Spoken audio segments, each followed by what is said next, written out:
So for today's tutorial, we are going to be making a mini tree skirt that is perfect for a pencil tree. This is at the request of my daughter today because she wants to make one at home. So she asked me to make this tutorial. So a few things you need to do. We're going to do one with the Dresden plate. So I'm going to teach you how to draft your own pattern for whatever size you need. For this particular size, I start with drawing a 3-inch line basically across the bottom of a piece of paper. And then I figure out where about the midpoint of that would be, which is about 1.5 inches, and what height I want that to be. And so I just line it up and decide on the height. You can go 9 and 3/4 up to 10 inches, whichever one you prefer. I think I stopped at 9.75 on the pattern I'm doing for you guys today. And then I just put a line at that 9.75 for the height, kind of in the center, because I don't want my Dresden plate to be coming to a point of the triangle, but I do want it to be a line. So once you find the center point, just in the center of it, do a 1/2 inch smaller line at the top. So this distance is 9.75, or you can go 10 inches if you want it a little longer. And your line at the bottom is 3 inches, and you have a 1/2 inch at the top that is in the center of this. So all you have left to do is just take your ruler and line up the corner of the bottom line with the edge corner of the little top line that you made, and that's going to help you make your Dresden. So we do this on both sides, and this is how we draft the pattern that we're going to be using today for the tree skirt. So once you have this made, you're just going to go ahead and cut out that pattern. So you are going to need to choose a Christmas fabric of your choice. These were just some that I had in the bin, and I had a fourth one that I actually am using today for the tutorial that had peppermints and stripes. So I've already cut mine out from the one I'm going to be using. And then I also chose a lining fabric that is a solid color. So this will be all of my Dresdens with the solid color for the bottom part. So the first thing that you want to do is make sure you have a 1/2 yard of your top fabric, and you also need to have a 1/2 yard of whatever you're going to use as your backing or your lining fabric. I've also picked out some ribbon, and I have cut both of these strips 14 inches long, because this is going to be the center part of my mini tree skirt that I'm going to use to tie a bow once it's around the tree. So once you decide on fabrics, you're going to be cutting out from your pattern your Dresden plates. So basically you're going to line that up. I do like to use my ruler and a rotary cutter because that just makes it easier when you cut it out that way. So basically you can just line up your ruler along the edge here. Use your rotary cutter and cut those out. So you are going to cut out 25 of your Dresden pattern. So once you've cut out all 25 pieces, you are going to be piecing these right sides together.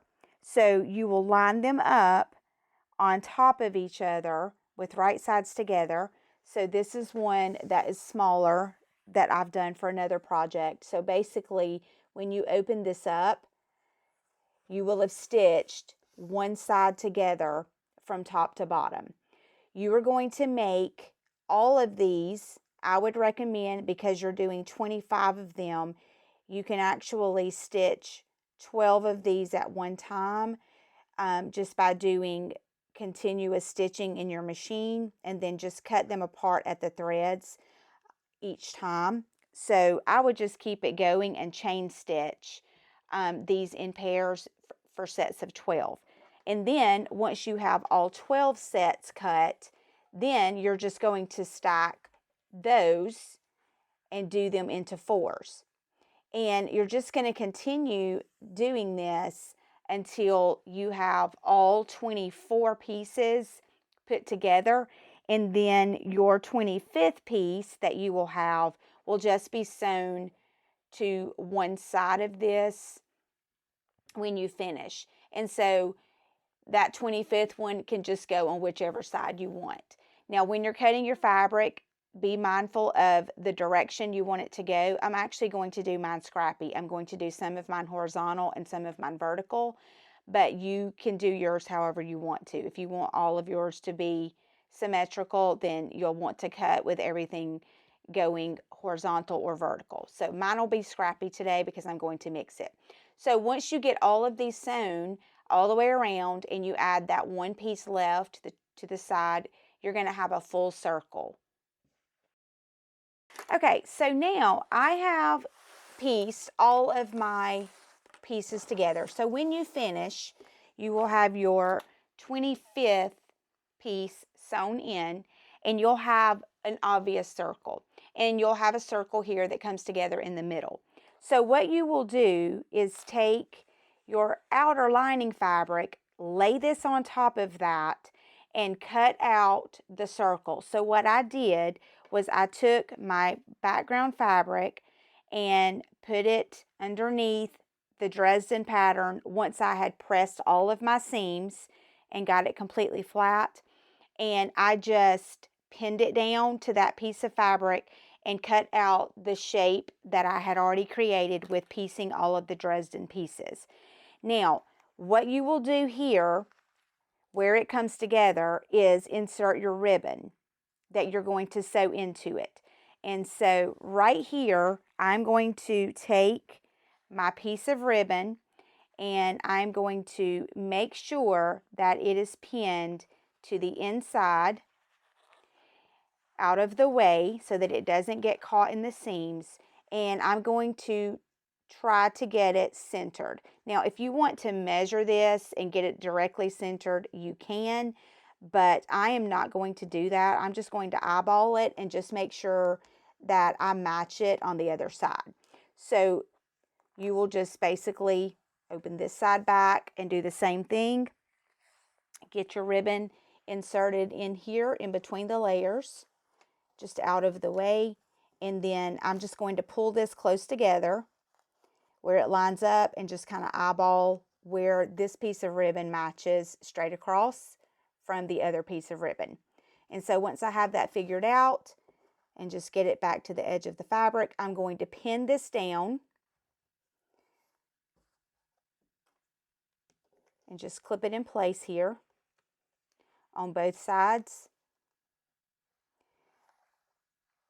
And then we are going to sew all the way around this entire little tree skirt. So the way I'm going to start mine is I am actually going to start up here and start sewing the neck of this all the way around with a 1/4 inch seam. I'm going to come all the way down this side and go all the way around the entire outside of my project. I'm going to come up to about right here. I'm going to make sure that I have my ribbon stitched in place, and then I'm going to continue and end and back stitch here. This opening that I leave is going to allow me to flip the tree skirt. Now, if you do not want to flip it on the ribbon side, you could start up here and sew around and come down and go all the way around and leave your opening over here on the bottom. Come back right here and come up to finish it in back stitch, and then you can flip it at the bottom. Just leave an opening somewhere close to the end, either on this side, or right in here at the bottom below the ribbon, even if you wanted to, or right above your ribbon area so that you can flip it. So I am ready to sew this. So I'm using a 1/4 inch foot on my sewing machine. I'm going to start and stop with a back stitch, and I am starting on the neckline. And then as I'm going, I'm just going to be very conscious of making sure everything is aligned and just stay on that 1/4 inch seam until I make it all the way around the entire tree skirt. So you will just continue all the way around the neck, pulling your pins as you go, and then you're just going to follow the way the tree skirt naturally goes. Just before you get to the end, make sure you leave that opening. Okay, so I am this far from getting to the end of the outside where I need to sew this last piece that has the ribbon. So I'm going to go ahead right here and do my back stitch, because that will make it a little easier for me to go ahead and flip it on this side. So once I back stitch, I'm going to pull it forward, and I'm going to come to about where I just had that clip, and I'm going to go ahead and leave my opening right there before I even get to the end. So when you start again, just make sure you back stitch behind that opening, and then you'll just finish this off all the way back up at 1/4 inch up the side. Again, keep in mind you have a piece of ribbon there, so do not let your ribbon have anything caught down here when you're coming around that corner. And this is going to finish off our tree skirt, except for a final top stitch at the end. So we're just going to come all the way around the tree skirt, back up around the neckline now, and start with a back stitch. And we're just going to do about 1/8 inch top stitch all the way around, just to hold all of those seams in place. When you get to your ribbon, just make sure you keep it stretched out of the way. And you're just going to continue until you've done a top stitch all the way around. Okay, so now we have a completely finished tree skirt. It has been top stitched, and we have our ribbon in place. One little tip I'll give you: to keep your ribbon from fraying, you can use just a little lighter and just kind of run over the edges, and that will keep your ribbon from fraying. And then we just tie this into a little bow here, and this will be how we keep it around the tree once we get it put on there. So I hope that you've enjoyed this little tutorial on the tree skirt, and I look forward to coming back with a new idea for the next week. So if you guys have comments, suggestions, other ideas, or things you'd like to see, just let me know, and I'll be happy to reply in the comments.